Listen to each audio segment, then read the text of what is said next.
turn. And finally, as soon as I could this morning, I got up and got on in the background. So Lori, I really look forward to seeing what you have to offer. Take it from here. So welcome, everybody. I'm so excited to join you today and on this journey of learning and practicing. So the topic that I'm presenting today is facilitating connection. And so we'll start with that. And I'm going to start with a screen share. Give me just 1 minute. There we go. I'll tell you a little bit about myself. And I am a certification candidate. And I really like this topic because facilitating connection. Oh, let's see. I want to go in present mode. Is that better?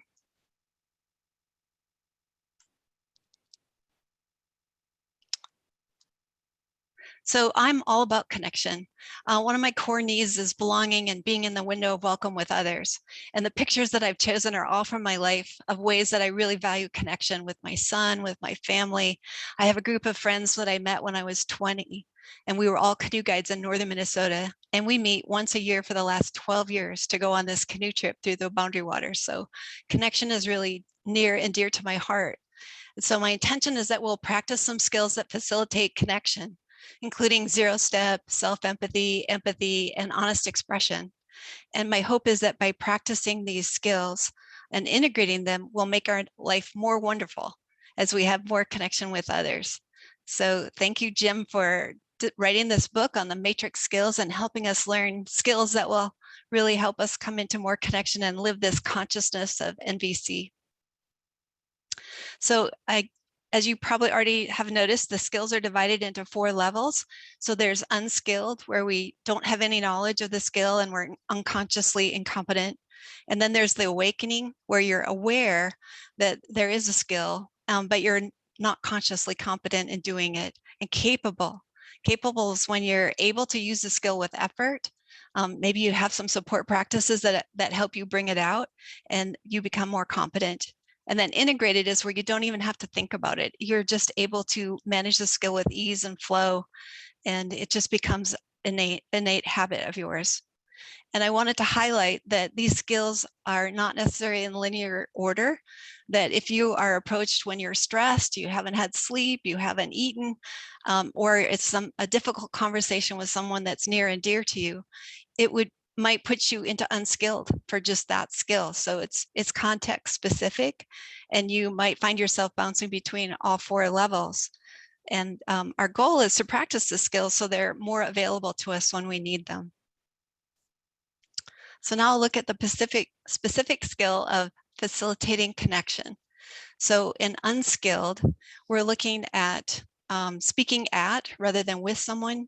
You might choose to debate with them or convince them. You really are attached to your outcome. Or maybe you don't speak up for your own needs. You don't stand tall in your needs. Awakening is when you notice life alienating communicating patterns. Something's not working as you try to connect with people and you notice it. And so you're attempting to try and have more choice about how to connect with people and have that go easier for you. And capable, when you get to that level, you are consciously have the intention of connecting, and you balance your honesty with inviting people to express and share what's going on for them. And then the last integrated phase, you express with vulnerability, you hold everyone's needs as precious, and you're open to outcome. You're truly living in that give and flow of receiving and staying in connection. So what I'd like to do next is walk you through my experience with some of these skills and give you an example of each of these different areas as I've lived it. So the first example I have of unskilled is, I call it lost in the woods. So my partner and I were leaders on a hiking trip. And as the trip ended, he rushed out to jump in the car and find internet access to send an email for business. And I was so surprised that he left. And I really got upset that he disconnected so fast from the group and from me so abruptly. And I felt like he wasn't living up to the expectations of us as leaders, that not everyone was back from the hike yet. So I had some judgment there. And I ended up not having what I needed in the moment. I got stuck in how right I felt. and so stuck in my thoughts about being right that I even sought out validation from other people, like, right, he's nuts, he just left, right? And I'm not proud of that. But I really, as my indignation grew, my thoughts kept feeding it. I got more and more mad. So I was speaking at him rather than like saying, you can deal with this email when we leave, and you have to stay until everybody's back. We're still on vacation. You're not working. You knew that this was a vacation day. People come first. You put work before me. That was a really tough one. That was a big arrow to sling out there. I started convincing him, what will people think? And what if something happens? And then in that moment, as he drove away, I realized I didn't speak up for my own needs. I was left in the rain without my backpack, my umbrella, my money, my water. I didn't even think about what I needed in that moment. So my intent was not in connection first. If I look at my self-empathy, I was feeling angry, surprised, confused. And my needs were for connection and support and clarity. And then when I thought about his needs, he was really worried about a work contract that was due that day by 5 p.m. And so his needs were probably accountability and responsibility and efficiency. So my honest expression a year later could have been, I would have liked to know that you had this urgent email to send upon our return. So I would have been prepared to get what I needed and to wait with the others. Next time, could we talk about our plans on arrival back from the trip and the hike and connect to consider each of our needs? So I like when things don't go well, it's an opportunity for me to learn. And in learning from this lesson, I use my strength of gratitude. I am really connected to my partner. I am grateful for all that he provides in my life. And that really motivated me to work through this to get to the point of connection, even through a spot like this. So in the next skill, we were hoping to go to the aquarium with friends on a work night. And so my favorite is the jellyfish. So I just absolutely love seeing them in the aquarium. And so we agreed to come home an hour before we had to leave to get an efficient bite to eat, to help work together to get that possible and get in the car so we could go have this fun evening. And I noticed that he came 20 minutes late. And so I was really angry, but I noticed in the moment that the anger was making things worse, that he was retreating and avoiding me. And that I know now that when I'm convinced that I'm right, or I feel righteous, that I'm usually wrong. And there's often more than one right, or he doesn't have to be wrong for me to be right. So those are hard lessons. And I know that I'm missing seeing something and that I must have other choices besides just being mad in this moment.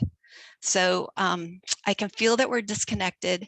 I'm really stuck and it's really uncomfortable.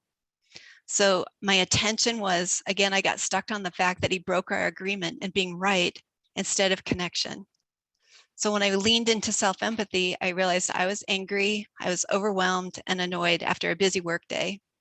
And what I really wanted was ease, support, and I was really looking forward to fun and connection at the aquarium. My empathy for my partner was, he was worried, I could see it. He was tense, he was tired, he was overwhelmed. And I imagined that he needed ease, support, fun, and connection also. Some of the same needs that I needed. So my honest expression a day later was, I got mad when you came home late because I wanted support and to make it easy so that we could go out and have fun with our friends. So if you're coming home late, if you came home late, knowing that we're going out, I'm really curious about what happened for you at work and what can I do to still have us go out and have fun? So I could have been curious and supportive and leaned into both of our needs to see what was possible now. And so my strength in this moment was from the matrix skills, is reconnecting to self and recovering from my reactivity. And even though it took a whole day later, I feel like now that I've gone through this once, I will get less stuck and I'll start seeing, when I'm feeling right, oh, let me check on my feelings. I'll take each step closer to what I want and think about connection. So if you're seeing a trend here, the pattern is looking at 3 skills that help us connect are self-empathy, that intention first, that 0 step, self-empathy, empathy for the other, and then honest expression. So 2 more levels of the matrix. So capable. In this example, in my life, I had an employee that worked with me who's a therapist, and she was behind on her report writing. So behind that, usually there are like 6 or 10 that they have outstanding. She had 100. And so I also knew that her father was dying, and it was a multi-year process, and that she was the major caregiver for her father. So in this situation, I started with my intent, and my intent was to maintain connection. And I wanted to address the issue with grace and still have both our needs met. And I wanted to express what I needed honestly, but stay out of evaluation or judgment. And I was curious about what her experience was in this moment with having so many reports hanging over her head, and what kind of support would be helpful to her. So my self-empathy was, I was feeling worried. This is a safety licensure issue. It's effectiveness, responsibility, continuity of care, timely reports. So, and then my empathy for her was, I was worried for her. She must be overwhelmed, and she must be feeling worried herself. She must be distressed. And I think overall, she's probably really afraid to talk about, being so far behind. So I guess that her needs would be for ease and support, and maybe some order or structure. And she really had a big need for competency. And I think was why she wasn't bringing it forward and addressing it earlier, is because she was carrying that competency so to heart. So my honest expression with her was, I noticed that you have a large number of reports that are unwritten, and I wonder what's going on for you, and what kind of support would you need, or that would be helpful to help you get those completed. Can we talk about what would work for you? And in the conversation, we did talk about there's no right or wrong here. There's just like, how do we meet each of our needs now, and what can we do, and what's possible. So that I think my strength in this moment was sharing power with her and valuing both her needs and mine in this really difficult situation in her life. And then honoring some autonomy and choice for her, like really listening and being curious for her, what would be helpful. And the last one is integrated. So one time I was headed into a staff meeting, and I usually check in with somebody beforehand, and I asked the lead physical therapist on staff, like, what would you like to do as a connecting exercise as we go into our Zoom COVID staff meeting? And she said, could you just be our mother? Could you just tell us that everything's going to be okay? This has just been a really hard week, and I just need some reassurance. And so things are just so hard with COVID, and having to be both a mother at home and teaching at home and working from home and trying to create technology, learn technology is overwhelming. So I went into my self-empathy. My intention, first of all, was to create connection and with the staff as a community. And so my self-empathy was like, what was I feeling?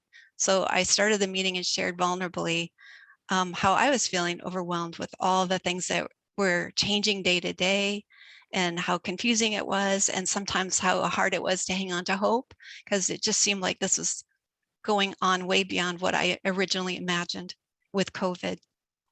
And then my needs were for support, hope, care, communities, as I checked in with myself.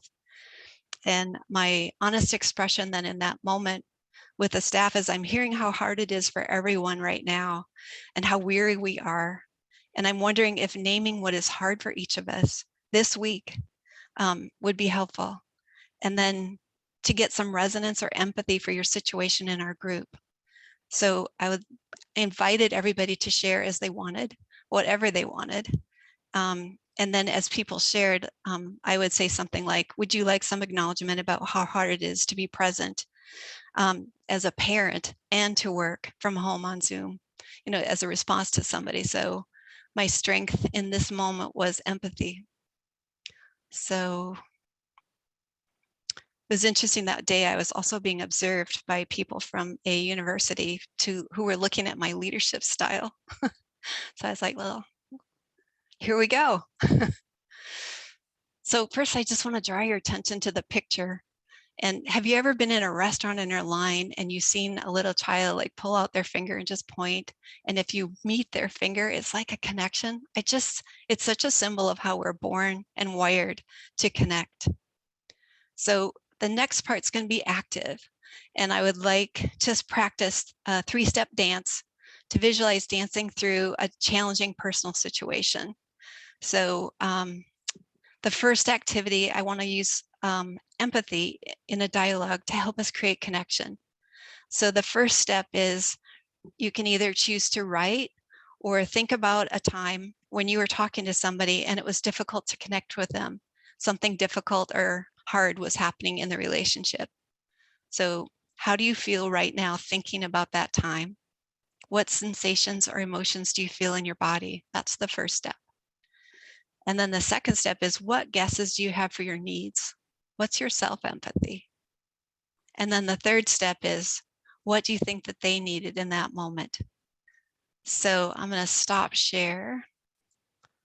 And I think we have breakout rooms set up, and hopefully all of you have indicated if you would like to be in a breakout room. I would like to go for 3 minutes each. This is the first phase. We're going to do a second breakout. We'll have more time with this. So just get us started in looking at what your situation was and think about what you might have been feeling and needing in that moment and what the other person might be feeling and needing. So you each have 3 minutes with a 1-minute countdown timer. And then we'll come back and see where you're at. So it's a chance to practice.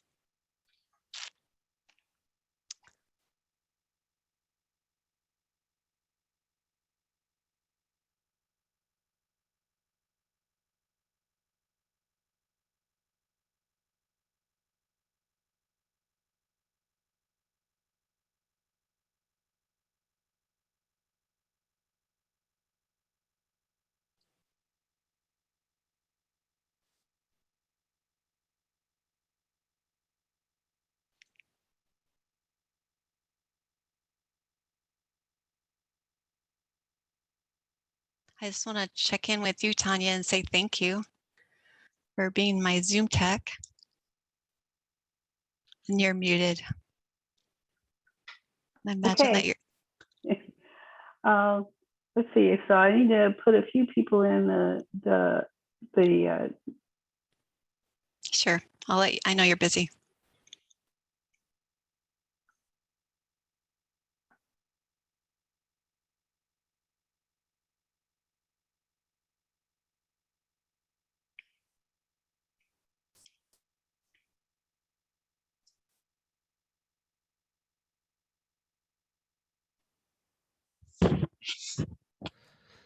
Hello. Hi, Ian. How are you? I'm fantastic. There's no one in my room, but I'll come back and chat with you. I'm so Okay. happy I made it. Yes, it's so early in the morning or late in the night, one of the two. It's 5 a.m. I have to tell you something stunning. Okay. I mean, I've been through, I must have done 10 or 15, 10 or 12 of these already, sessions out of this weekend. This is the first time I understand what the matrix is.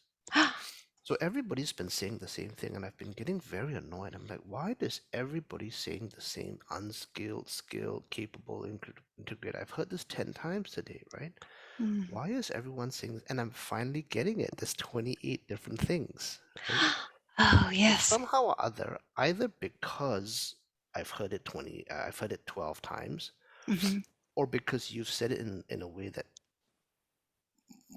somehow or other more clearly than everyone else. Probably a combination of the two, right? Probably if you had gone first, I would have been like, what's Laurie talking about, right? Right.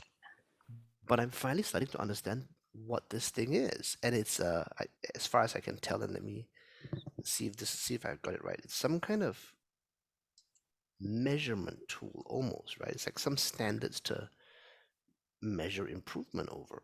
Mhm. And I love that. I love this kind of stuff, right? Mhm. I just haven't gotten that that's what it is. Mm. Um, Yes, and there's even yeah, an, oh, go ahead. I'll let you finish. I know. I was just talking to Eric about it offline, and I'm going to do the test later, and Yes, right. that's what I was And just going to mention. Mhm.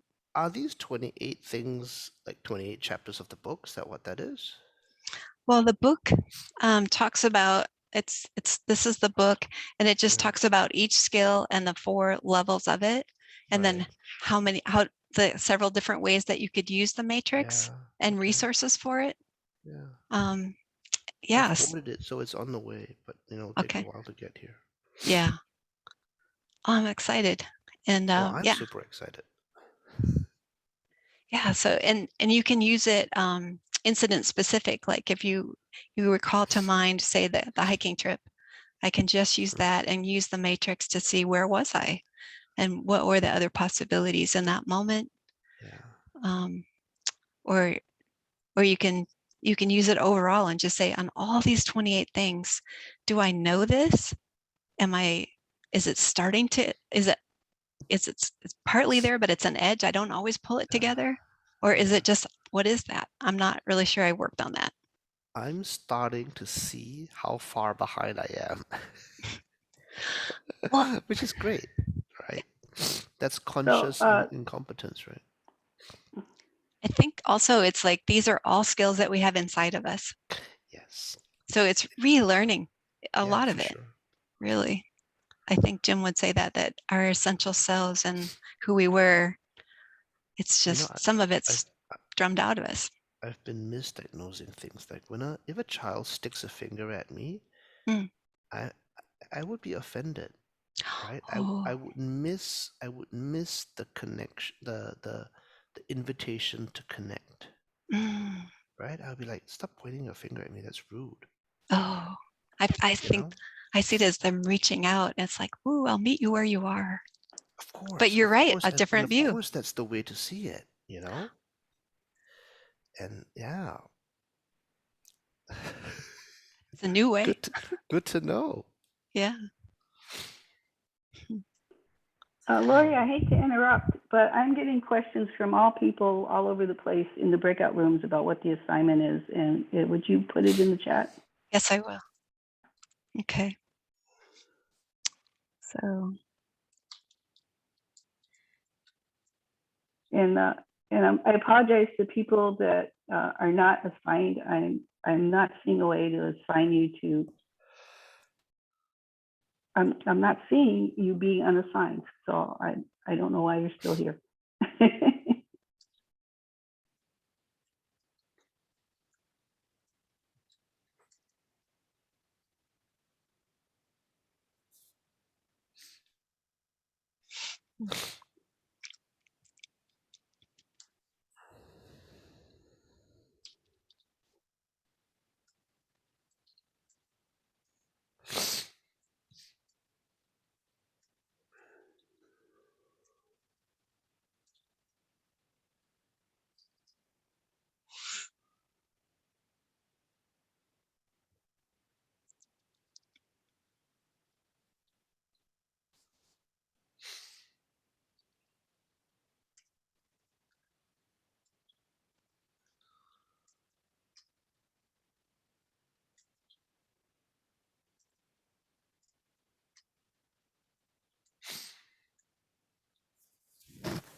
there we go. It's all in there. I don't think anybody can see them here, Lori. You have to put it into the message into the breakout room. Do you know what I mean? Over. This chat stays in this room, so it's only the Is that 14 No, true? this people here is who get to this see is the them. main room, so it will go to all the other rooms. Okay. If you write something in a Right. chat in a breakout room, nobody else can see it. But if you write it in the main room, everybody's supposed to have access to it. I don't think so. It's only you can only get it when you're here. If we've gone to a breakout room and you send something in the chat, I'm almost certain it doesn't following through. Just as no one can reply to this chat, they can't see it either. So there's a feature where you can write a message, you can broadcast a message to people in the room. And it shows up in a little thing that sometimes people will write, "Oh, I'm giving you guys 5 minutes more," or something. You send a broadcast to people in the room. I'm doing that now. Thanks for that suggestion. Yeah, exactly. I see that.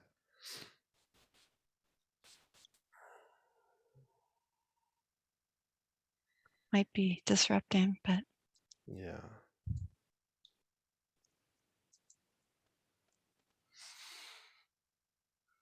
And it disappears after a while as well. That's just how it works. It shows up. I think that's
okay. Great. They're coming back in 2 minutes.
To watch everybody pop back in. It's like a miracle.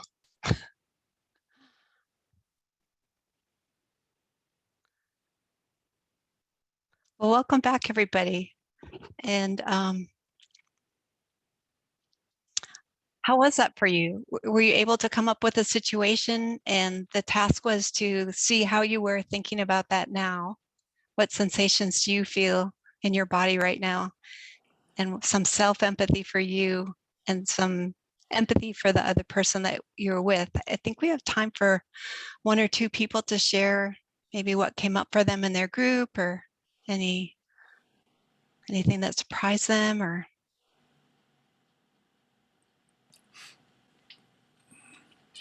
I put the instructions in the chat. I was hoping that you could see them in the chat in your breakout room. So I could comment. thank you. This was the first session that I've taken part in a breakout room, and I've stayed behind. And I was surprised at how I jumped in, and the usefulness of doing that, and it wasn't too scary at all. Oh, Yeah. thank you. So thank you for the very clear exercise, and somebody in the room had a real good grasp on what, even though I didn't have such a good grasp on my story, but I could launch into it, and she made some sense out of it. That's so great to hear. I hear excitement that you were able to take a chance in going into the group, and that it was really meaningful for you, and you had clarity with the support of your group. Thank you for sharing that. So anybody else want to share? I think we have room for one more, and then I'll lead you in a guided exercise, and we'll do one more breakout to process the last piece of that guided meditation. It's about a 5-minute. Okay. I don't see any hands, so maybe we'll go right into the guided meditation. So I'm going to lead you through a guided meditation, and we're going to practice the 3-step NBC dance of connection through a challenging personal situation through this meditation. So you'll have an opportunity to visualize your dance with someone in your life. And I would like you to bring to mind someone whose words or behavior made you feel unhappy. Take about a few, you've already had your scenario in mind from the first exercise, so you can use that same one. If that's not working for you, then feel free to change and pick a different situation that you want to go forward with in this series of prompts. So sit comfortably, straighten your spine, make any necessary adjustments that you need to help you in this process. So focus your attention inward. You can either close your eyes or gently drop your gaze to the floor in front of you, whatever works for you. You can turn off your camera, whatever works. Concentrate your attention on your breathing. Simply notice receiving the breath and letting it go. Continue to receive and let it go for several breaths.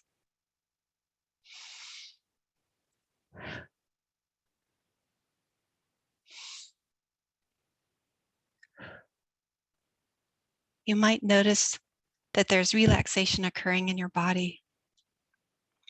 Now bring to mind the situation you chose earlier, or a new one if that's works better for you. What do you see? What do you hear? I'll give you a minute to sit with that.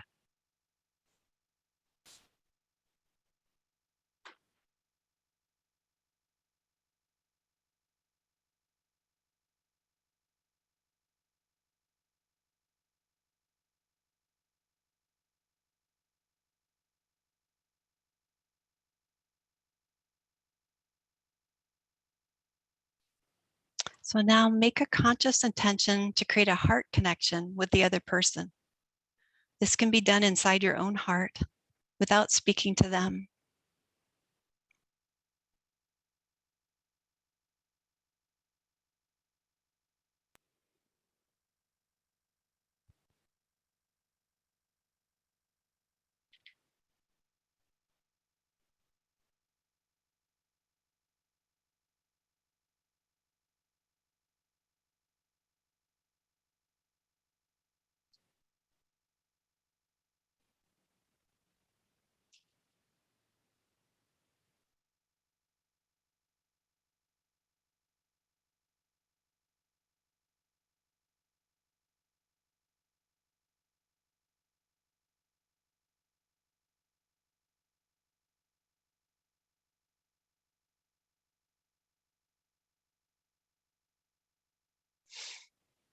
And once you've established your intention of connection, focus your attention on your own feelings and needs in the situation.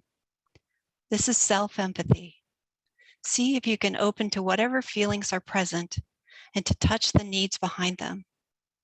Take time to hold your needs with care and loving attention, and to acknowledge how much you value these needs. Bring warmth and care to you in this moment.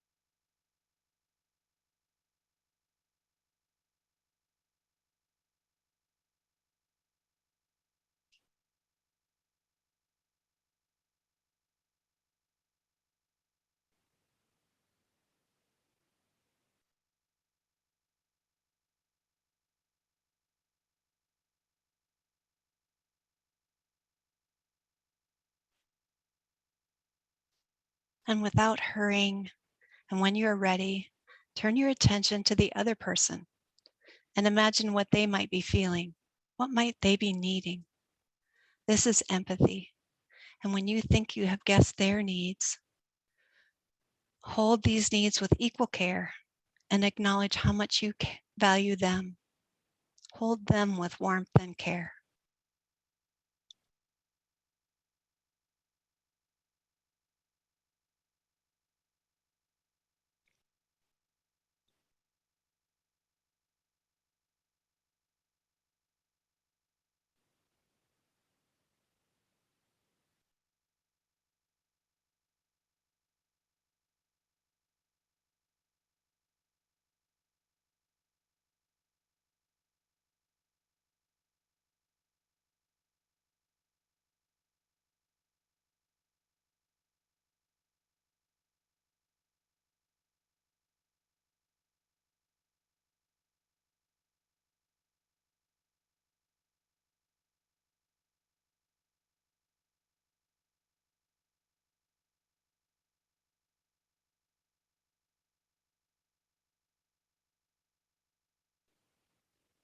And now when you're ready to speak to the other person, choose either honesty or empathy.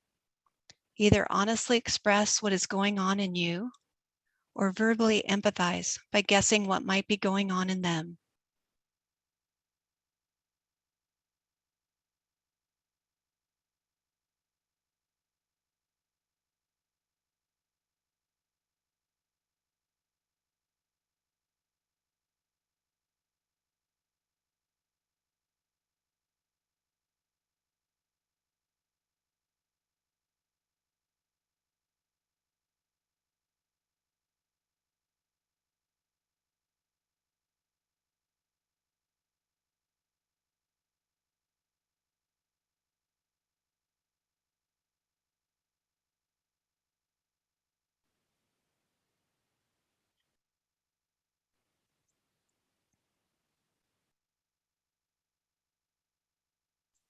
And now imagine how the other person is responding to you.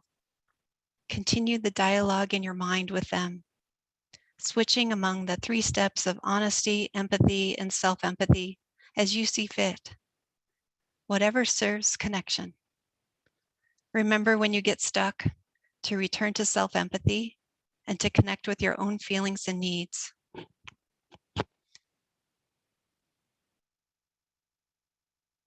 We'll just take a minute for you to think about that and then proceed.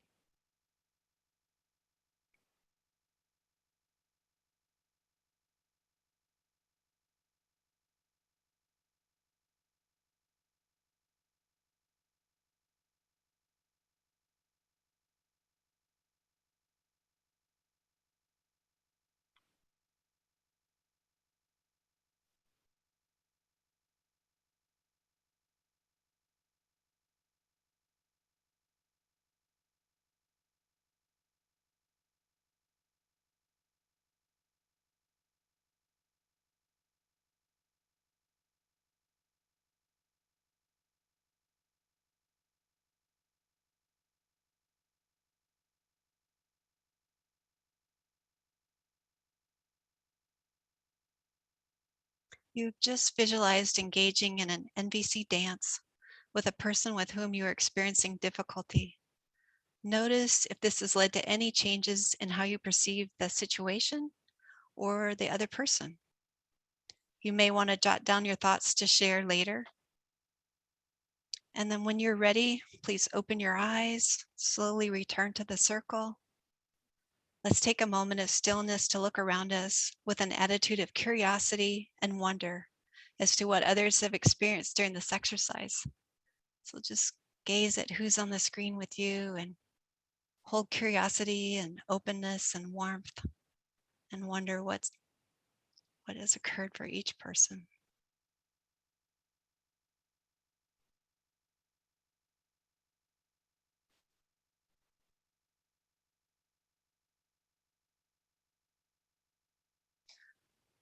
And I invite you to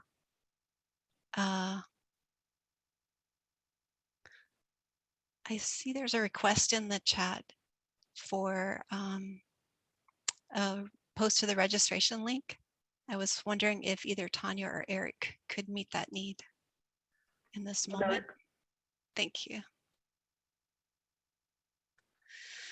So do you want to write down if you had a shift or what came up for you, in like if you have a word or two of needs met with going through that last awareness exercise in the chat?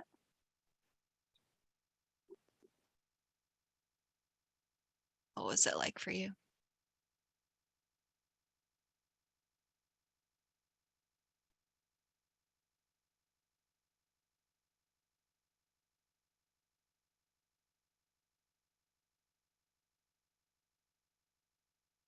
See, calming.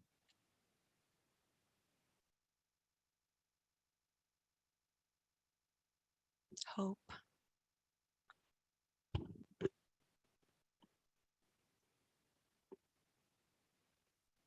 Helpful. Especially the suggestion to keep coming back to self-empathy if we're stuck. Yes. It's how can I hold myself with warmth and care, and what might I be needing and feeling in this moment when I feel stuck? Patience, understanding, harmony. So I'm gonna share my screen again. Oh, the intention was an aha moment for maintaining connection. Yeah, I really like, I've learned from Jim 2 words for 0 step: intention. What's my intention to connect? What's my attention on the present? What am I feeling and observing now? And they sound so much similar. It's easy for me to remember. Intention, attention. That really helps me. So I'm going to share my screen again. And we'll be doing breakout rooms again. And so I think of this NVC dance almost like a tango. And the reason I chose a tango picture, I don't know how many of you have taken tango lessons, but tango is really an interesting dance that's all about, it's an intense connection with another. And the woman is not only dancing in heels backwards, as Ginger Roger would say, but you have to be so attuned to the other person's lead and where their motion is leading you and where they're moving to next. And a woman can take over in tango. So the man also has to be really responsive and pay attention to the signals that he's getting from his partner. But it's a dance of deep connection. So I really like this idea. And the 3 choices in this dance are, and actually I kind of threw in a 4th one as a sneak, like the 0 step is my sneak add-on, but it's the self-empathy, empathy, and honest expression. Those are my 3 choices in any given moment when I'm connecting to another person. So this was the exercise that we did. And what I'd like to do is have you go into breakout rooms and have some time to process with each other what that was like. And when you got to that last step of about imagining how that conversation would go, you could either role play it or ask for suggestions or find out what's alive for you and have a more personal experience connecting with other people over what you've learned. So I'll stop the share. I will put these words in the chat. And then we'll set up to go into triads again. And because of the time, I think we'll only be able to do one round. So I think we're only going to be able to, we have 10 minutes before I have to end. So maybe just for 6 minutes total. So 4 minutes breakout room. So one person will really get to share, and then 2 minutes to return. So it's just a brief connection. It's a short time, but I really want you to have the opportunity. So are we ready to go? Tanya or Eric? Yep, we're ready to go. Thank Okay, you. here we go. Zoom.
Here we all are again. So you know what? It's easy. Margaret wants to be in a breakout, and I want to be in a breakout, so maybe we could go off together somewhere. Yeah, let's see if I can. I'm working on it. Jen. I want to join. Perfect. Come with us.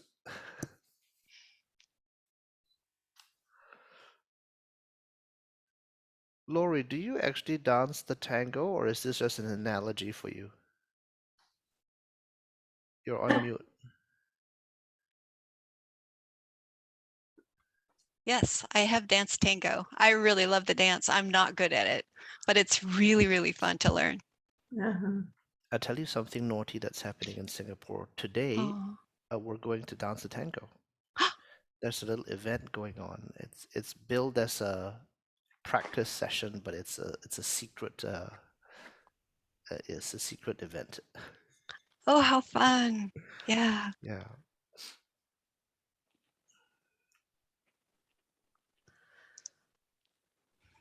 Let's see. It's one of my favorite dance is one of my favorite analogies for interpersonal connection. And I'm sure you get that as well. Lead, follow, right? Yes. Co-creating the dance. Yes. It's vulnerable. I had to learn to let go. And I love how you put step 0 in there. And that's really, really meaningful for me as a dancer. Mm-hmm. You know, sometimes I'll just stand there and just take a breath. Oh, you know what? Someone just gave me this feedback. They said they love sometimes what I think of step 0 is when I embrace someone and I just take a breath, right? Mm-hmm. And that to me is the most beautiful thing. And I've been doing that for a while, okay? But now I just got some feedback. It's the step before that. So she said, before I even embrace her, I sort of hold her hand and put my hand out and I take a breath before I embrace her. Mm-hmm. And she said that moment that I take for myself, so special for her as a viewer, I suppose, or as a semi-participant. And I've never noticed that one before. Mm-hmm. So that's like the super step 0. And I love that you put that in as one of the 4. Oh, that's great. I love that. I love hearing how you do that. You're still not in a breakout room. We're still here. Yeah, you can't move anymore. We're in the last 95 seconds. So Oh, it's so quick. Yeah, some of you guys didn't join your breakout room. I don't know why. We tried to, but what I got into was it said no breakout. Mm. Oh. Well, My video was there, his picture was there, but he was not there. Okay. yeah, okay, so you guys came back. But I noticed, John, you were in the no breakout, but you didn't join it. I did go to the Well, breakout. it says didn't join. So, I think it could be Some of us joined and came back to the main room. yeah, yeah. it could be a glitch in Zoom, and sometimes it works when you go back down to the breakout room selection and choose it again. And Yeah, it's a mystery. it's a mystery. Covered in an enigma. And with this many people, Tanya, thank you. This is it's yeah. hard to manage. It's a big deal with so many people because people are coming and going too. Once you think you got the breakout room set, man, oh man, then you open the rooms and there's like 25 people that aren't in a room yet. So yeah, I'm gonna rethink this strategy next time and figure out how we might be able to do that. I just kept looking until Yeah. right at the very end. That's the only thing I could figure out how to do. Yeah. Thank you, Tanya. Appreciate your support. Yeah. It's a real stretch to do a big event like this. Mm. Well, I appreciate your confidence. Thank you. You've given me great ease. I could focus on other things. So thank you. Welcome back, everybody, as you return. And I think, is everybody back? We're all back.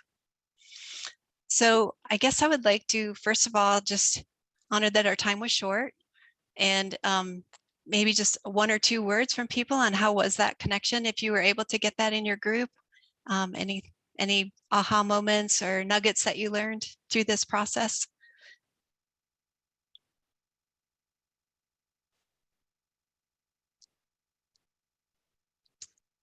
Just raise your hand, unmute yourself.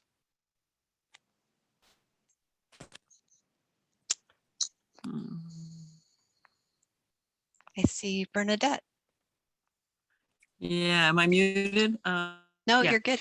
No, I think just how helpful I think the aha moment for me is just how helpful it is to try to visualize it beforehand, or or even the broom and dustpan, visualize what that would look like before actually having the conversation. Because in the conversation, I feel like I have to react right away, and the stakes are so high, so it just pulls that down a little. So that was really nice to experience that way. Thank you. Yeah. Thank you. Thank you for sharing. And Sarah Joy.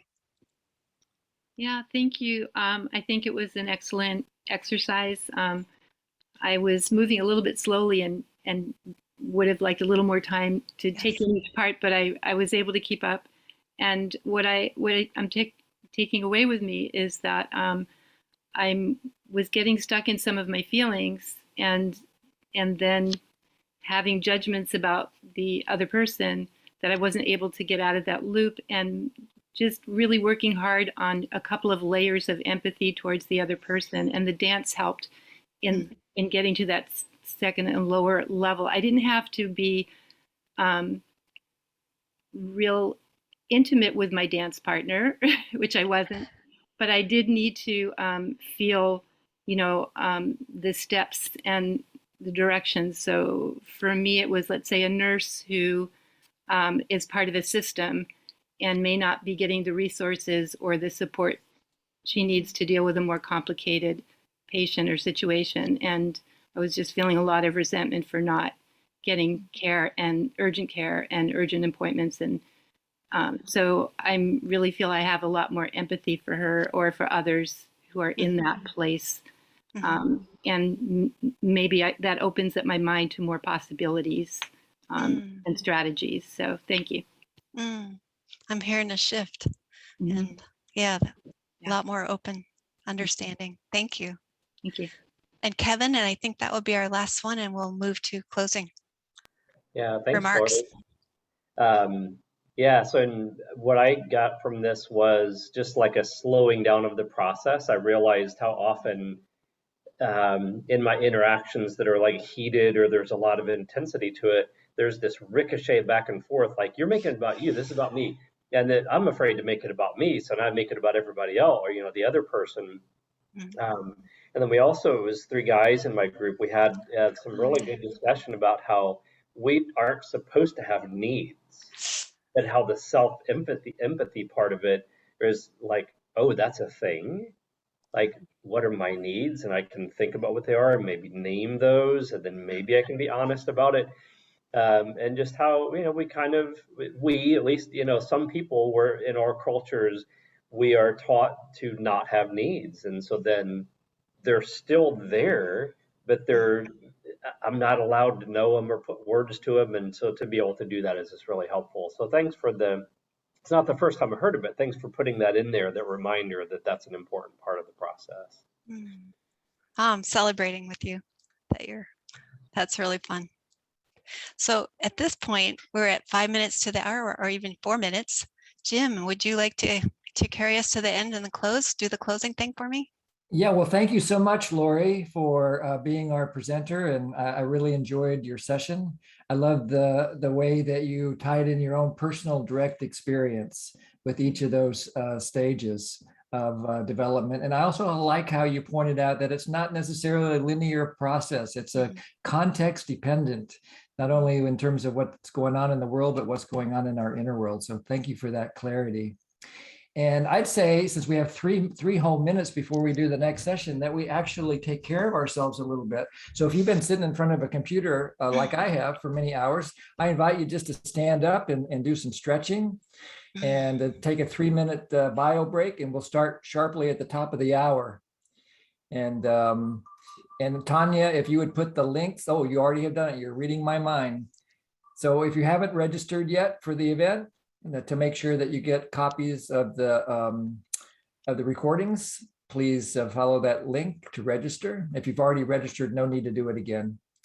And then if you want to buy a copy of the book or 50, I actually got emails from friends in India who said, to help me figure out how to buy 50 copies of this book. And I got another one from Egypt, similar, for 40 books. So there's no limit on how many you can buy in order to support CNBC. So there's a link for that as well. And then there's a feedback link. And the trainers really love feedback. We're all hungry for it. So take a couple of minutes to break, and then we'll get started at the top of the hour. Thank you, Jim. Thank you, Lori.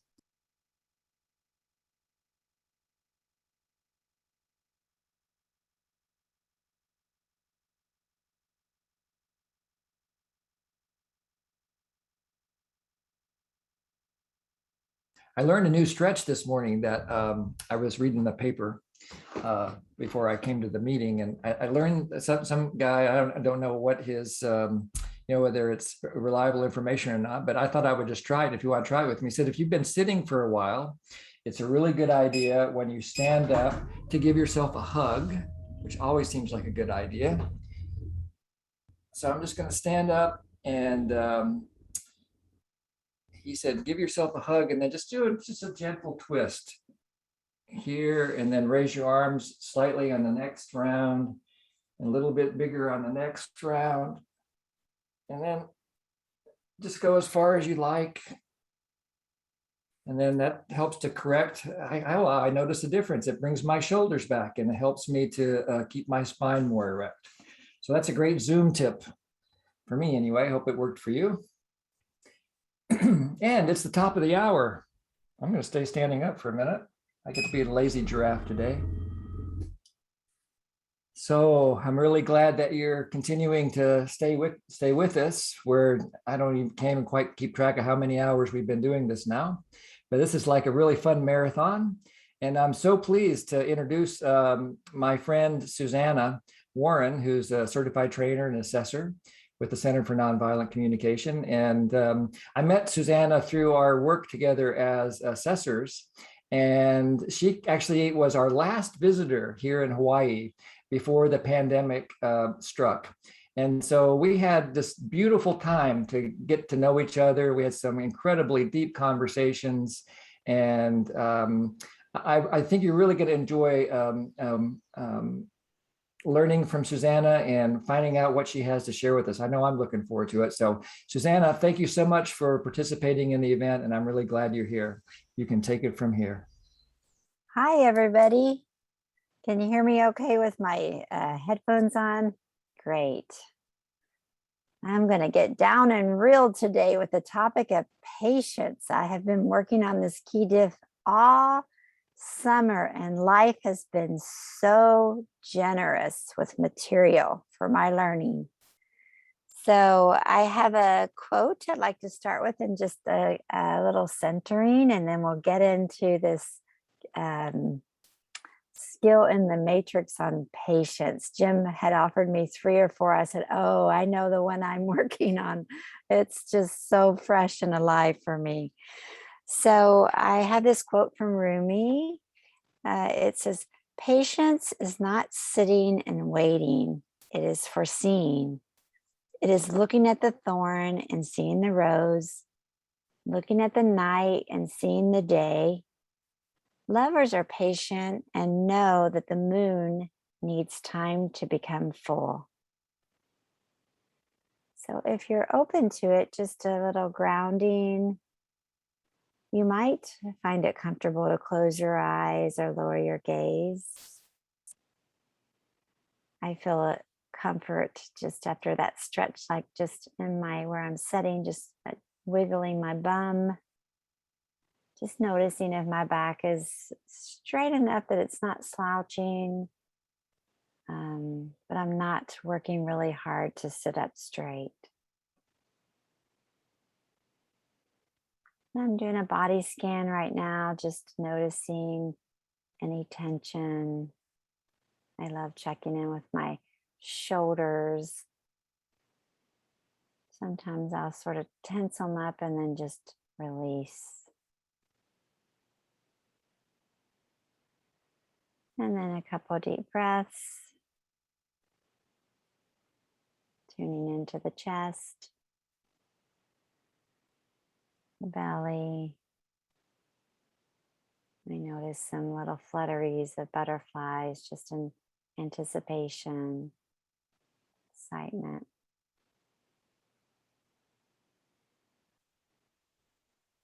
And a further scan down to your feet.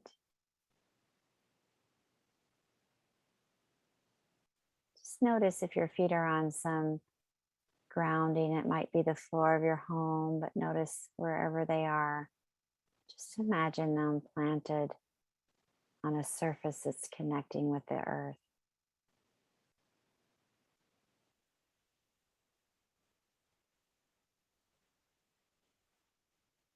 Another breath.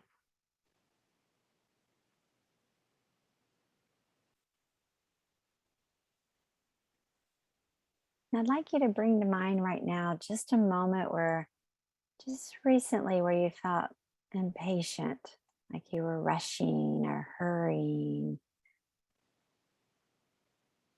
Bring that moment to mind.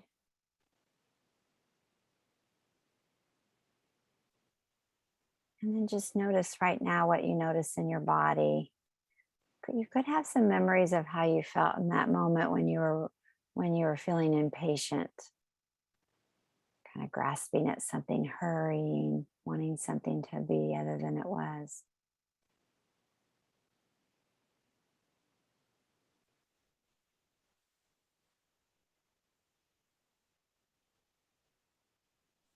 I can feel my own shoulders just start to tighten.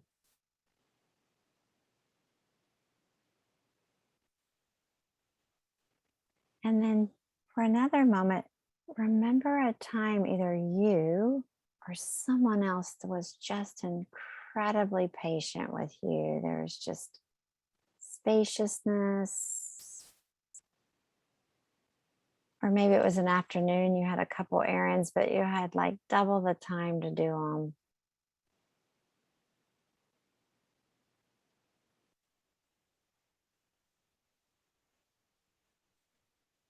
Just notice. Notice the feelings and the sensations.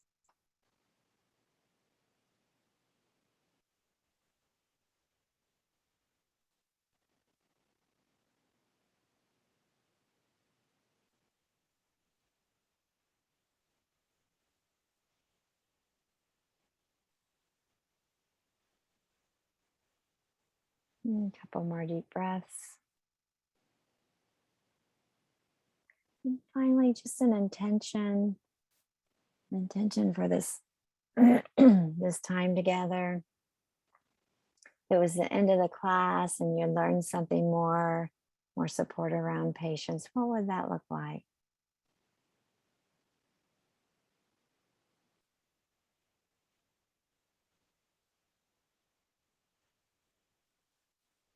Now, when you're ready, let's come back together.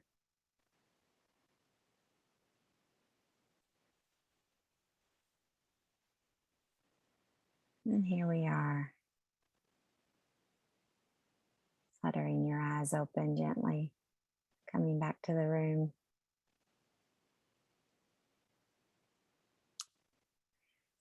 I'd love for some of you to put in the chat if you're just, what were some of those sensations that you felt when you remembered a time where you were feeling pretty impatient, kind of rushing? Yes, somebody asked about the Rumi's quote. I'll read it here in just a minute after I get a couple responses. When you're feeling pretty impatient, maybe rushing, have a sense of urgency, what are some of the feelings that might arise? Tightness, shortness, shallow breathing, panic.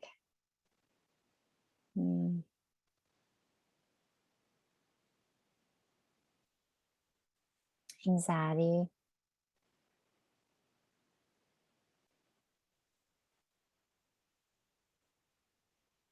Regret at missing out or on meaning or understanding confusion. Yeah, someone put in fear of missing out, FOMO, frustration. I think this was Jim that had shared this, is that with me, someone had said urgency or impatient is the opposite to openness to outcome. I want to put that in the chat, but I'm worried about typing as someone else is a more efficient typer. Urgency or impatience, but I'm going to use the word urgency, is the opposite to openness to outcome. And that's what I find. That's what I found this summer when I was really bringing this skill up to really bring presence and to see if I could cultivate more patience, more relaxation, is that when I'm feeling impatient, which usually when I'm impatient, there's some rushing, there's some urgent, there's something I want to do other than what I'm doing right now.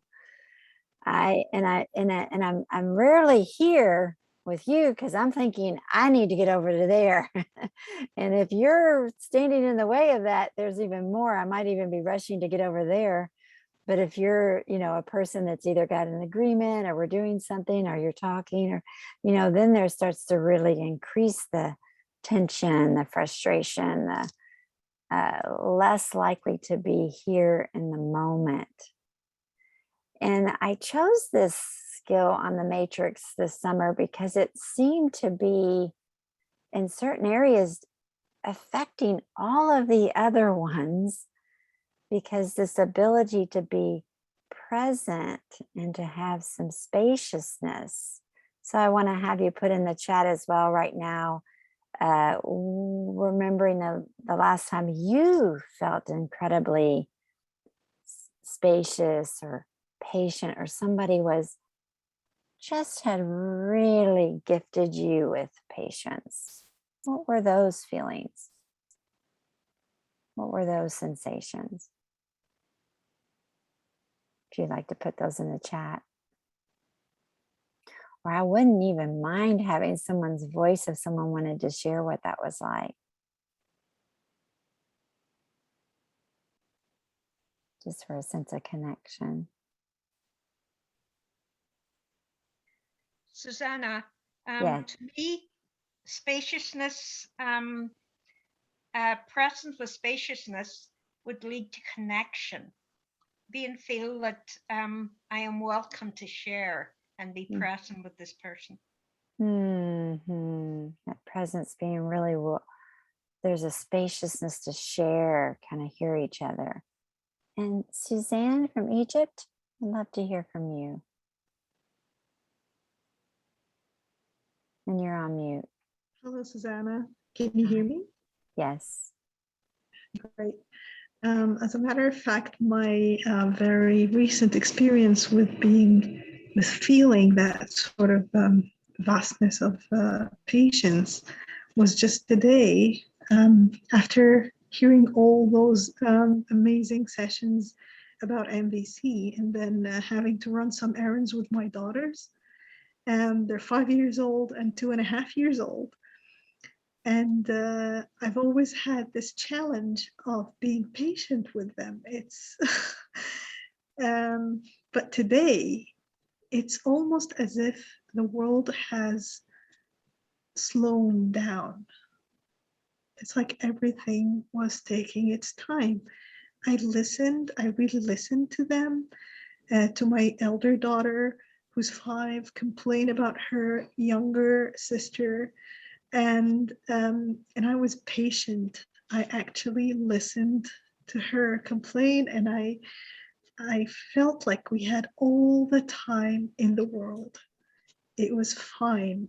We were not rushing to do anything, and anything can wait until she had spoken out her heart, and then listening to her, and then maybe thinking and communicating and connecting with her was easier, just because I did not feel rushed to do anything.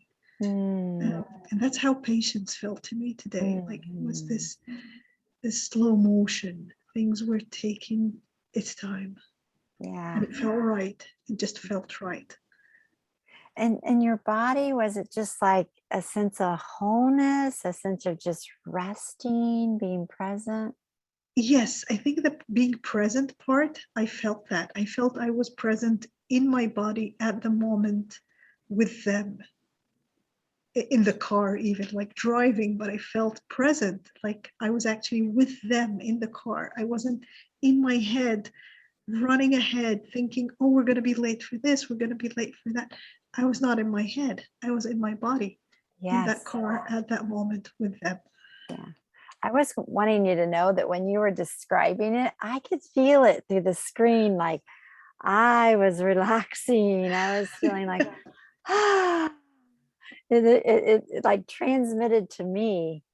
And that's so interesting because one of my candidates that I'm working with, I was asking them what kind of exercise, and he put this Tao in his hand, and he said, I think it'd be cool if you put this Tao in your hand and ask everybody to start cheering you on to set it up straight. And, and so he imagined everybody go, come on, you could do it. You can do it. Get it done. Set it up, set it up. And his point is that that's what our mind is doing when we're sort of rushing. It's like telling us like 100 different things at one time. And then he said, imagine if everyone just focused their presence. And I could just imagine, we actually did this, and he set it in his hand, and it was almost like the energy of the focus, the patience allowed it to kind of set up. Amazing. Yeah. Amazing. The power of patience. Yeah. I think there's also different levels or different aspects of patience. It's like there's the patience of like the daily hassles. Maybe somebody's driving slower than you would like, or, you get stopped by lots of different obstacles to get where you're going, or maybe there's impatience in your relationships. Maybe you have an elder that you're working with, or like you said, your kids, or maybe it's a real hardship, like you're waiting for something on your body to heal. Yeah. I wanted to tell for me why it came up so strongly, and I was just seeing how it was impacting so many aspects of my life. Is my partner Kevin and I had decided we had years of buying houses and renovating them. It's kind of like a hobby.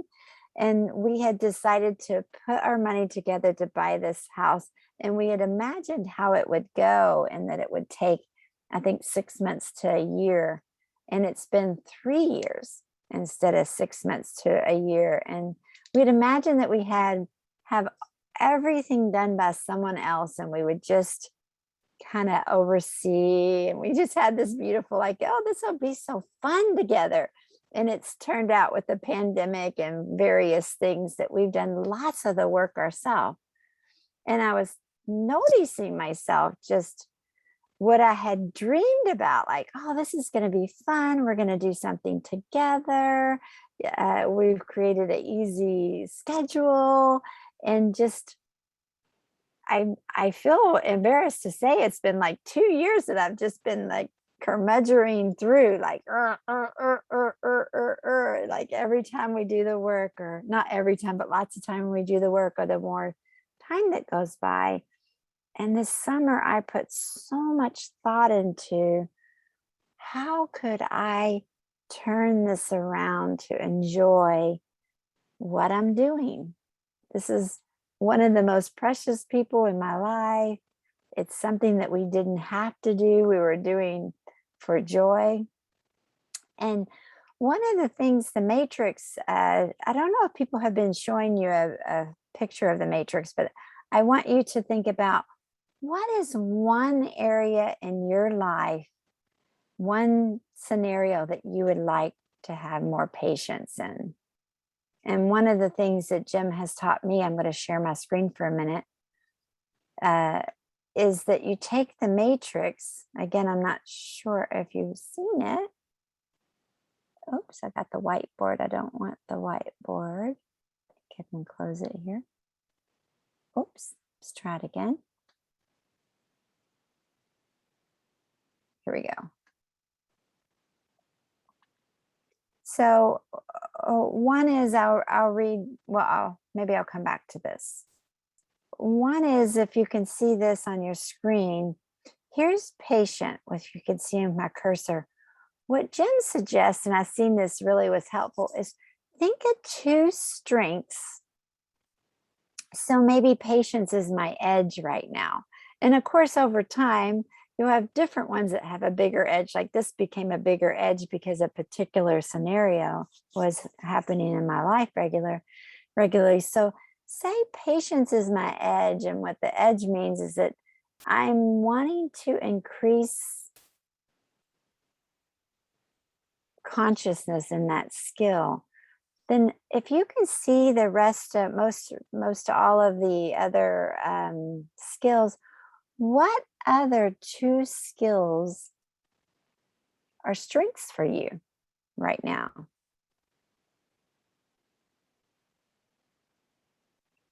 And if they're not on here, that's okay. You can think of 2 other ones.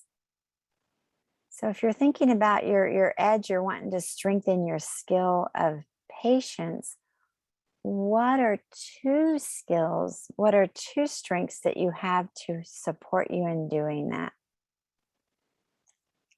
And for me, mine was mourning. I could grieve. I could mourn when things weren't happening at the time rate that I wanted them to this summer. Started to notice, oh, we didn't get that done. Dang, I'm really sad about that. And then my other strength was gratitude. I could really strengthen, and pull out my gratitude. Well, this happened. This one thing happened today. So what are your 2 strengths?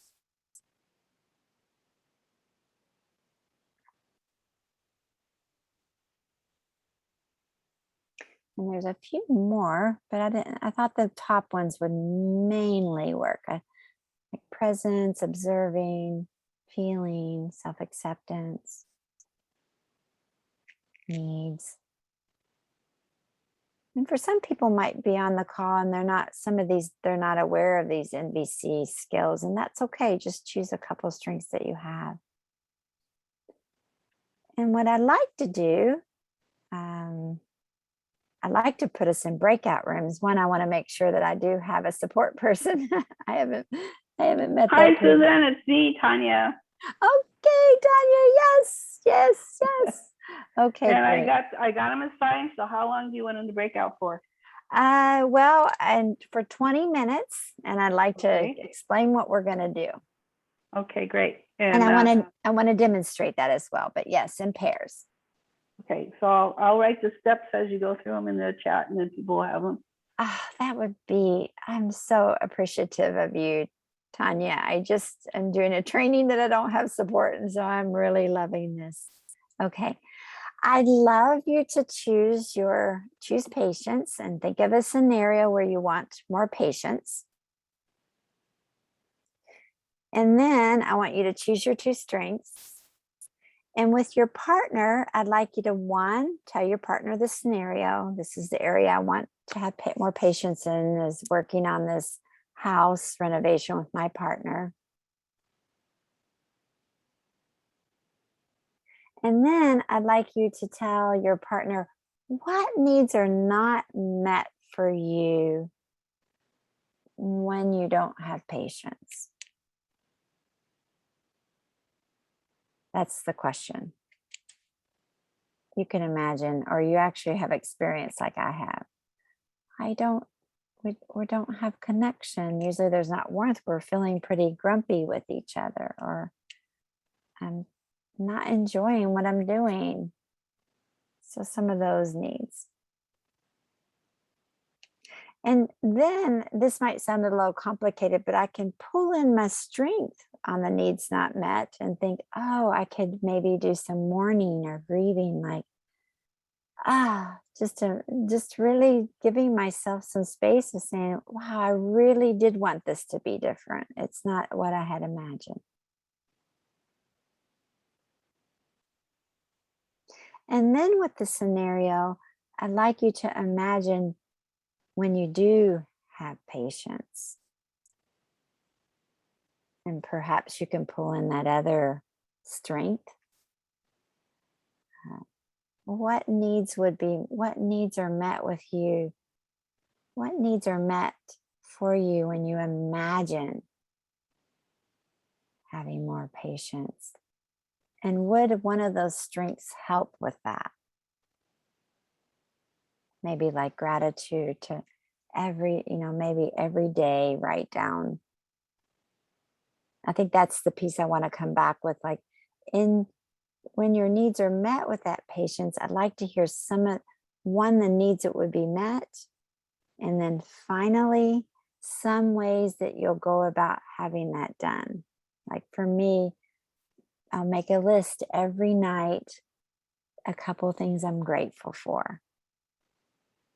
I'll notice even if there's just one piece of trim painted or one piece of trim bought, just one thing, I'll notice and connect that to my strength.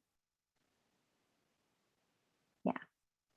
I think I'll stop there because we're going to do, I want to change my mind, Tanya. I hope this is okay on the timing. Maybe we'll do 15 minutes because I noticed 20 is going to put us pretty close to the hour.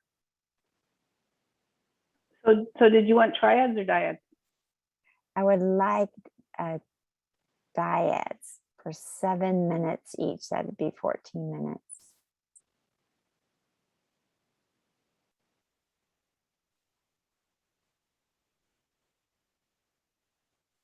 So let's give me a second because I had triads. Oh, well, you know what? If you've got to redo them, the triads are fine. People could do 5 minutes each if you already have those. I do want to work with you, Tanya. I'm so grateful for you right now.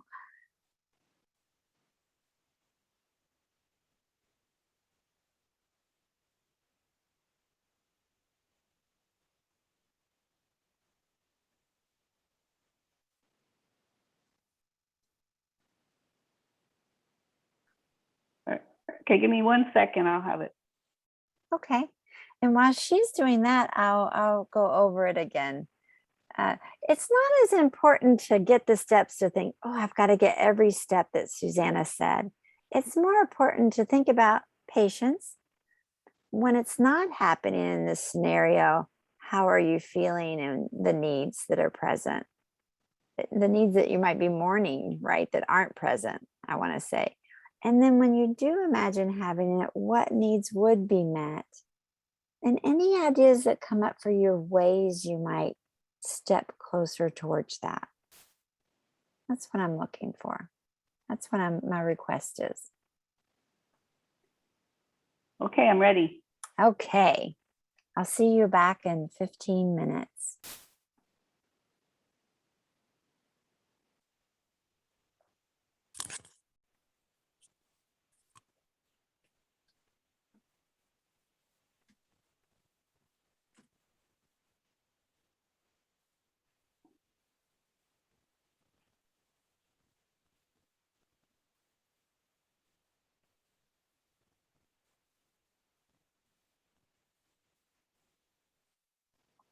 Oh, Tanya.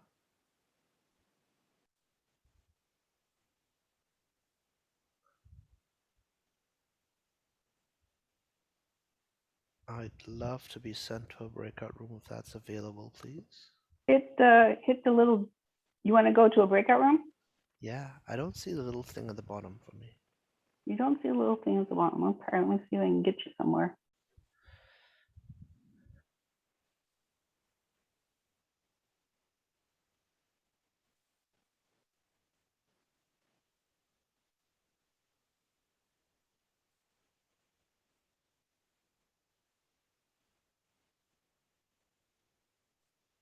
Okay, so you are in room 22.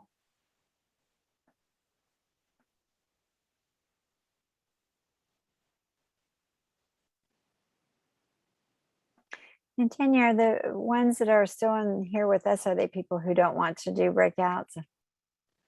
Or they're just not? They didn't join.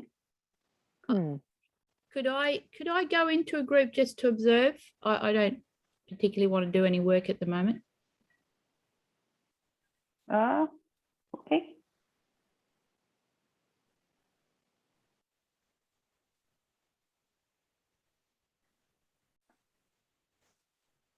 Yeah, and you're back, aren't you? I'm back. I went to 22 with Radwa in it, but she's on a blank. She's on a screen off, and she's not there. I tried to chat with her a few times, but there was no response. Yeah, I'm happy to play around with you here if you're comfortable with that. Yeah, we could get I'd started. love to do that, for sure. And anyone else that's here? I'm happy to stay here too and play. Just witness. Yeah. Nice. Tanya, you don't need anything else from me, do you? We can just, I didn't think so. Thank you so much. Yeah, I'd love for someone to jump in. We have about 11 minutes. So, Yin, are you willing to jump in just with something you're, whoops, Yin's gone. Yin's gone. He must have slipped over into a group. Oh, here he is back again. Yin, would you like to jump in just with something for 3 or 4 minutes on patience? What's an area you'd like to work on that with? Absolutely. So I think that what you said about patience being the most important of all the skills, when you said that, it kind of blew my mind. So I want to have better connection with everybody in general, right? Let's pick specifically with my kids, okay? I find it very easy to be patient with NVC people, right? I find it very easy to be patient with my friends. But when my kids want something from me, I have a tendency, not always, but a lot of times, to see it as very annoying. You know, they just there's 4 of them. They just want stuff nonstop. You know, the needs that are not being met when I'm not patient are connection. It's a direct link, right? I'm not patient, I don't get the connection, and up to this point, I haven't seen that link. It's such a direct um I mean, if I just slow down, I would have all the connection that I wanted. They're there, they want the connection. Um, the skills to connect are mostly there. It's just I just I just don't have. It sounds so silly when I say it, but I just don't have the time, and Mhm. that can't even be anywhere close to being true. I have time for everything else. Mm. What are your Um, strengths, Yan? Do you remember I think seeing those? uh, I when you said it earlier, do I have to pick from the 28? Is that what it Just you is, can or choose whatever couple skills that you want.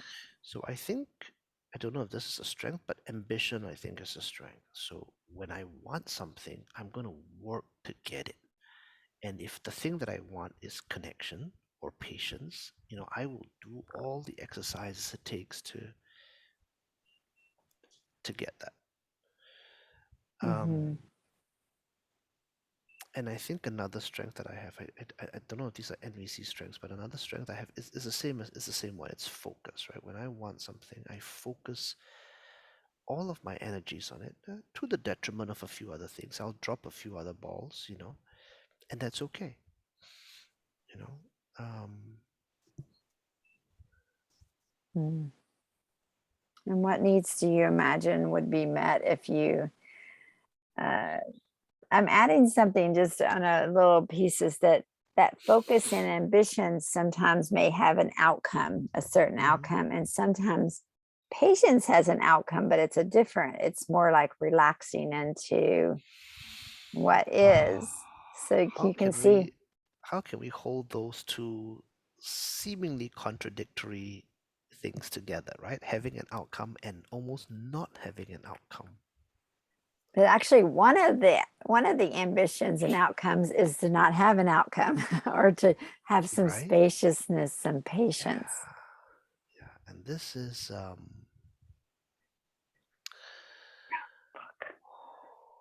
tough, I think. It's tough even conceptually, right? But if I could, I mean, if I imagine that I had the patience to do that, right? To not have an outcome.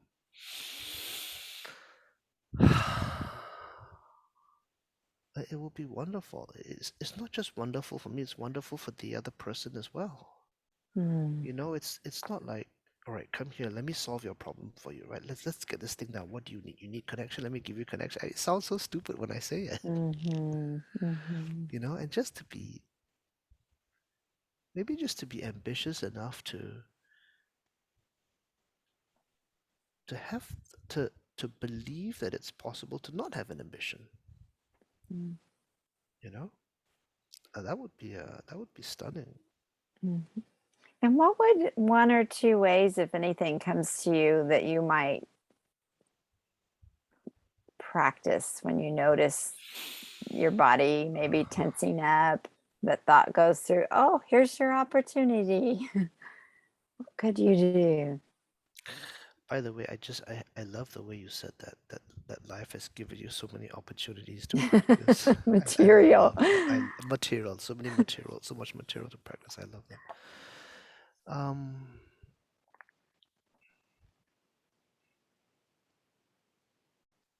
I think it's got to be something related to keeping this thought in mind, to not to let me phrase it this way for myself, to be ambitious enough to not have an ambition.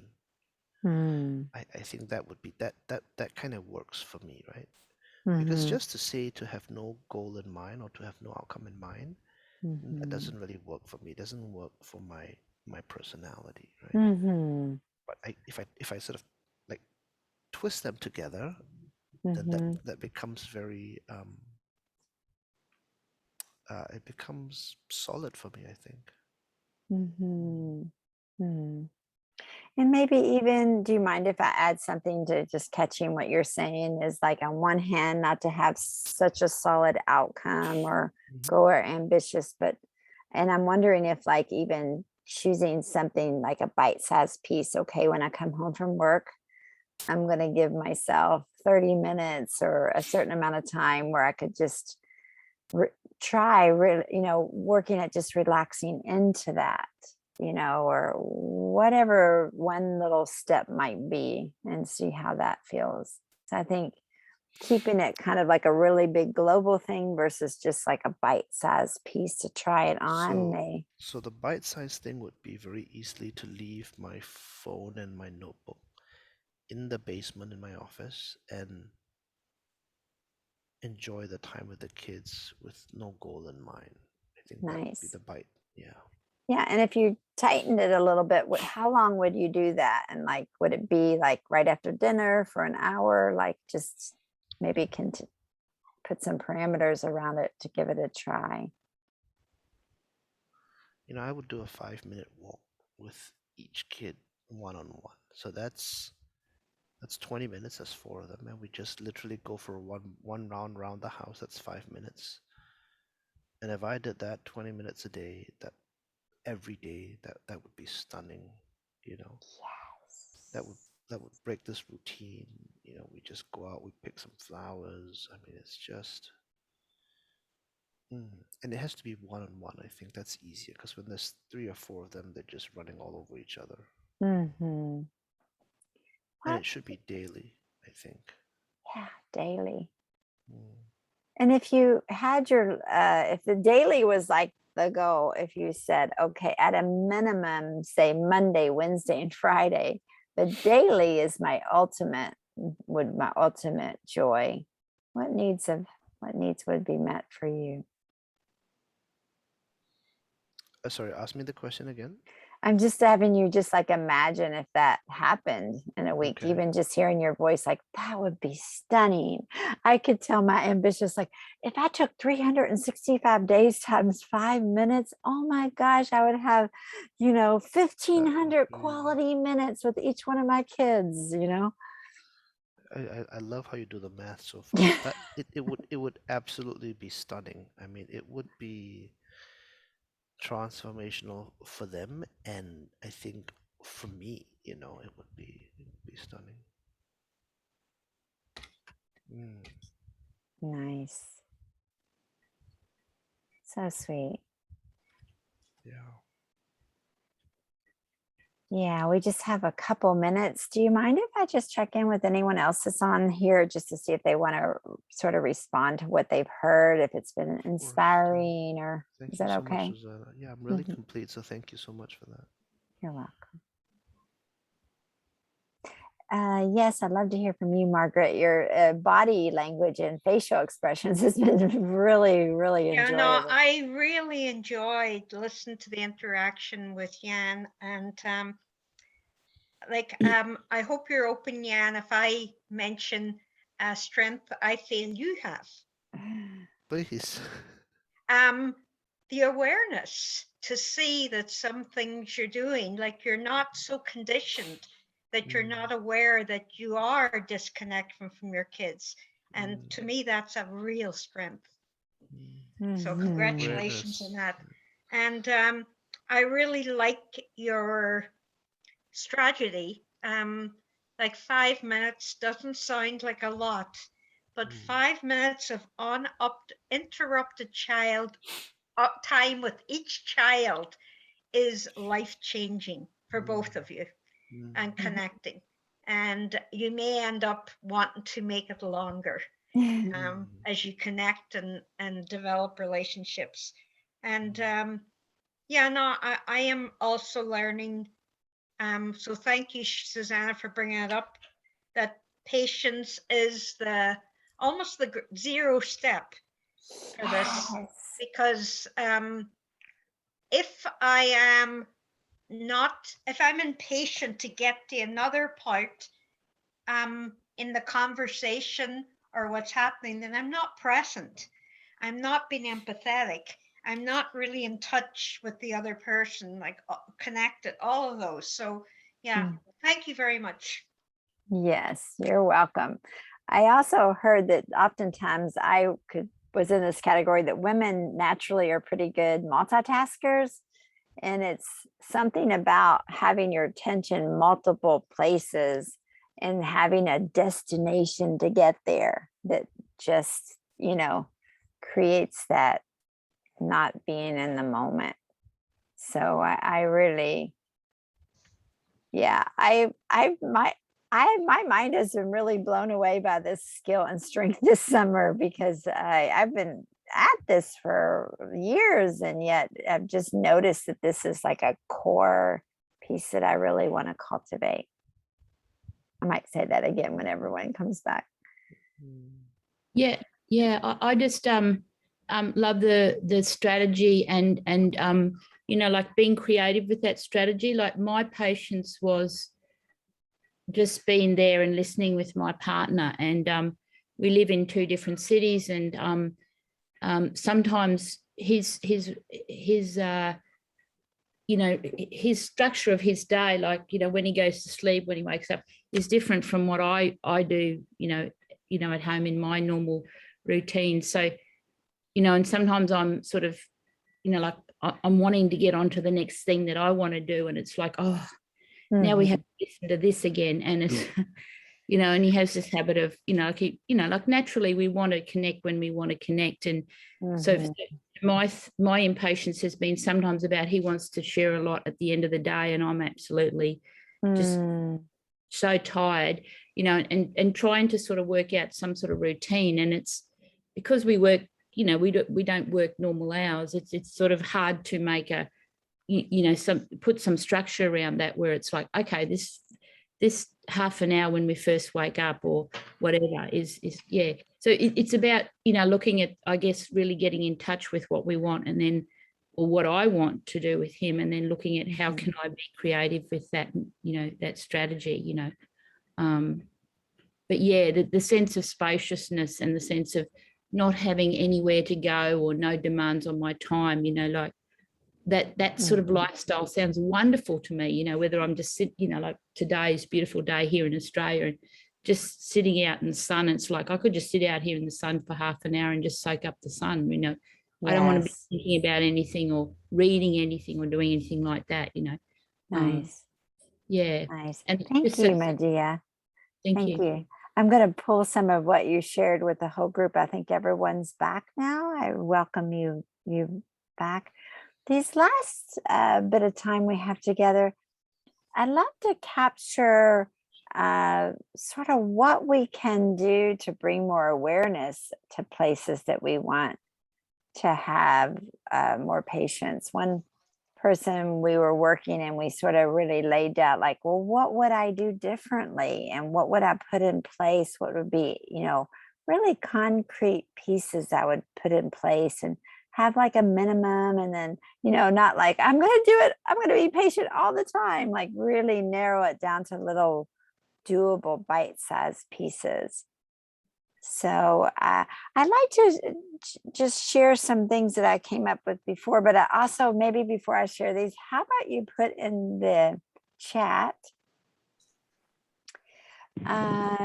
just kind of some things that you would do to sort of attract more patience, increase your ability for patience, or relaxing into, because I think of patience, the opposite would be kind of urgency or rushing, or kind of attaching to something. So what would be something that would help you like relax into feeling a little bit more patience in your body? You willing to put that in the chat, or somebody willing to share that out loud? Somebody said, take a breath. Holly? Yeah, I'm finding that. I don't know if you're not turned up, but I can't actually hear you. You can't hear me? No. I can hear her. That's interesting. Oh, well, Susanna, you cannot hear me? Or is it just me? Can you hear me? I can hear. Just me?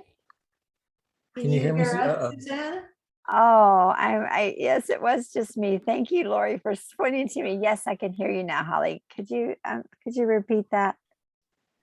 Yeah, I am noticing that, hold on. I'm noticing that the more self-care and compassion and just having my intention every day being on caring for myself and being present to any unconscious automatic types of core beliefs or things that come up in my mind, the more in touch I am with that, I'm automatically patient. It is not something where I say, oh, I'm going to have an intention to be patient. That doesn't seem to do it for me. What seems to do it is I'm going to have the intention to really care for myself. Nice. And I love that you're saying that, Holly, because I did a ton of research on patience today and yesterday. And when we have that tension and that grasping, it is like our heart constricts, our arteries tighten up, our body tightens up. So there is a level of self-care. I also notice that many of the religions or spiritual paths, there's almost like they all have this patience in common, but I can hear in my mind like I should. Yeah. And when I get in that should, it's either a submission or rebellion, and then it becomes less likely to enjoy patience. Yeah. Yeah.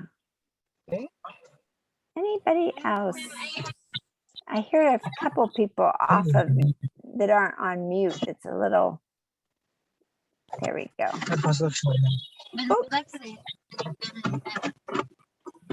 Tanya, can you help me? I don't see who that is, but it's. There we go. Okay. So someone said, I can sit with the needs that are met when I'm patient and truly feel how much I value those needs met. Yes. Yes. And maybe that's what I had this first step is just to observe what it feels like when I catch myself experiencing patience. And then what does it feel like when I'm experiencing impatience? Yes. And a couple people said different ways of grounding myself or having a meditation or an intention. I like this one. It says, take more time to reflect or retrospect. Am I really so impatient because I don't have time to wait? Or do I not have time to wait because I'm always impatient? I somehow thought that was so cute. Like, I'll read that again. Is it because I don't have time to wait, or do I not have time to wait because I'm impatient? So this kind of says, to really start with your planning, to plan a realistic day or a realistic schedule. At different places where we live in the world, there's some places where I live or in my world, it's like putting things pretty close together. So creating a little bit more spaciousness. Someone said, I think there is fear and impatience. I would really agree and want to really have awareness of what's in my impatience and my fear of losing like work or respect or companionship or love. Yeah.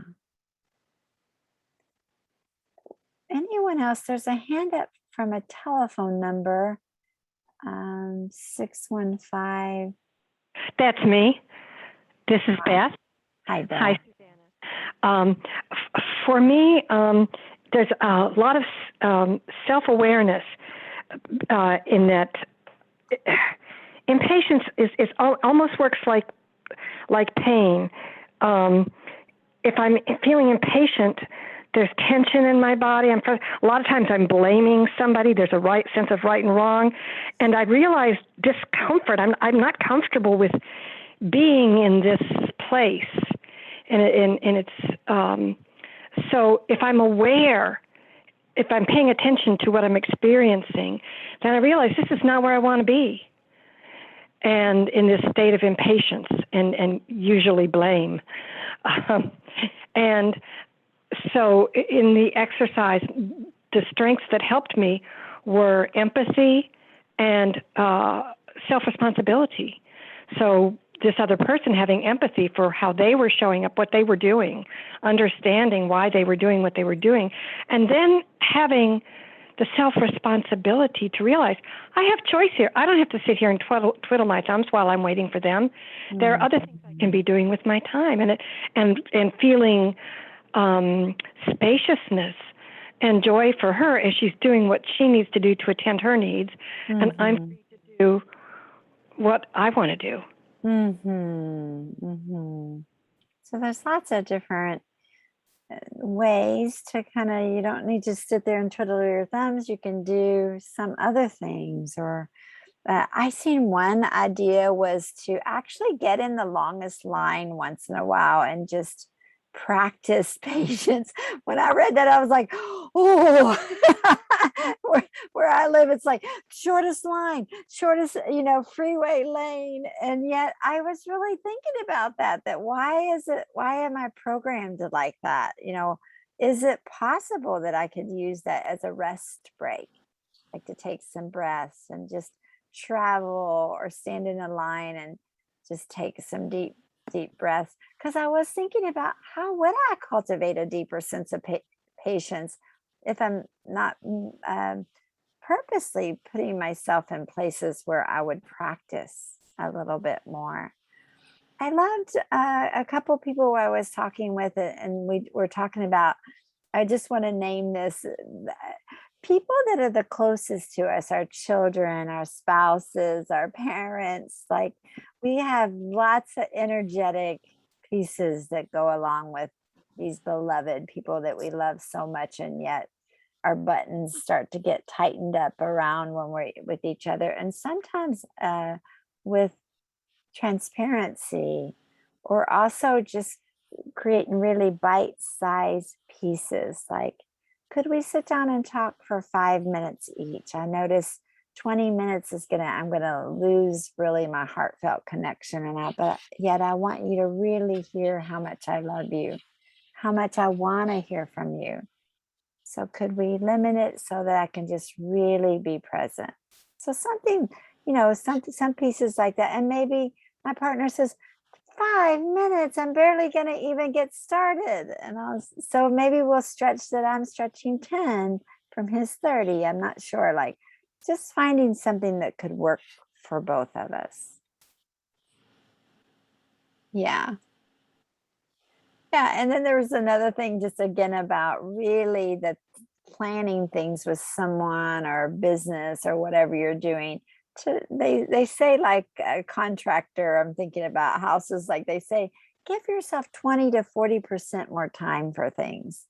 Because a lot of times the impatience that I'm cultivating, I've really not been as realistic, or kind of gave some cushion around whatever I'm doing.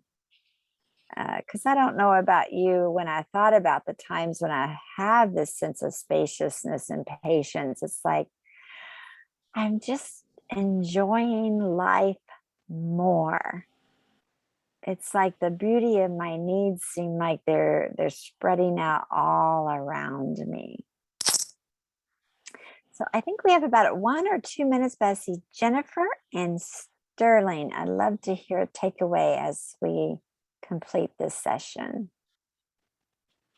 Jennifer, you want to go now? Yes. During the breakout rooms, both I and my breakout partner has family situations, and to me that it looked as if we both got issues of control. We had to control this situation, and so we get impatient.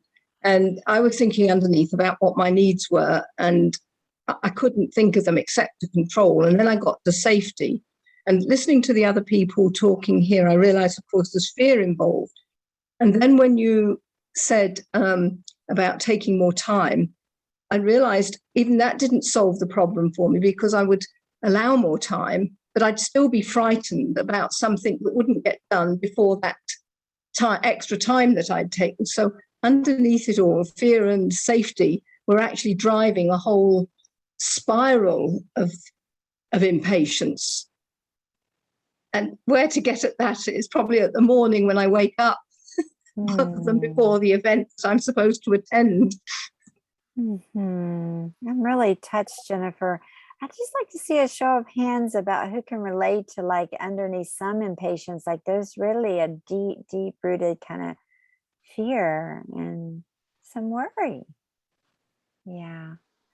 I hope that just gives you some companionship to know that, yeah, this thing around patience and trusting, that's some work that's really stirred up. And Sterling, how about you? Just about 30 seconds, and then I just want to check in with Jim on the time. I'm practicing patience because every day I lose my keys and I lose my phone and I lose my glasses. And if I'm not patient, I really have to learn how to be patient. And I think it works for myself. I'm patient with myself now. Yes, because by the time makes perfect. I love that you're saying, by the time those keys and glasses and stuff, like, you want to live a healthy, vibrant life and not, like, get tied up in knots, I'm guessing. Yes. Yeah. Yes. Well, this was so joyful for me to get to connect with all of you and support the book. I read the book from cover to cover this week, every inch of it. I was just got so much out of it. So Jim, maybe I'm taking your piece, but I really hope you'll get a chance to buy a copy. It's such a delightful read. You get to know Jim more and the skill sets. I've made such progress with patience this summer. So I love that you said, Jim, what we could buy some for our friends and cohorts and colleagues. And I'll let you finish this last piece because I know we'll want to put the links in here. Yes, thank you so much, Susanna. I really enjoyed hanging out with you and everybody else here in the background as I as I kind of continue to coordinate and organize. But boy, I've had lots of opportunities to practice patience. I bet you have. Yes, and so I'm very grateful that you bring awareness for us to this skill, and that you volunteered your time to come and share with not only the folks that are here, but for the folks who are likely to continue to benefit from this session from the recordings. And so in order to get access to those recordings, if you're already getting emails about this event, you don't need to do anything. But if you somehow arrived here without registering, we're glad that you're here, but we just want to make sure that you get everything that's possible to get. So just go ahead and register if you haven't. There's no cost to registration. And then, the last request is to consider not only buying 5,000 copies of my book or whatever you'd like to get, but to support CNBC directly. CNBC is the mother organization that Marshall Rosenberg started back in 1985. And because of the pandemic, they've been suffering financially. And so we're doing our best to support them, and we're asking you to support them as well. So there's a link in there to directly make a contribution to CNBC if that's in your joy to do that. And oh, thank you, Kay. Kay says she bought for 10 friends today. That's the spirit. Thank you, Kay. And so we have about 1 minute before the next presentation, which is just enough time to stretch and get the body moving a little bit. And when we get back, we'll have Bren here, and I'll introduce her in just about 1 minute. So please take a quick break, and then we'll get started. And fill out the feedback form. Yes. Oh, yes. And one more link there for the feedback form. I haven't noticed a lot of feedback yet. There's been some juicy feedback, but I want more of it so that we can figure out how to make this even more powerful should we do something like this in the future. So thank you again, Susanna. And thanks to Tanya for being the behind the scenes wizard of Zoom. And welcome to Jan, who's going to be taking that over. And so let's just take about a 30-second stretch break, and then I'll introduce Bren.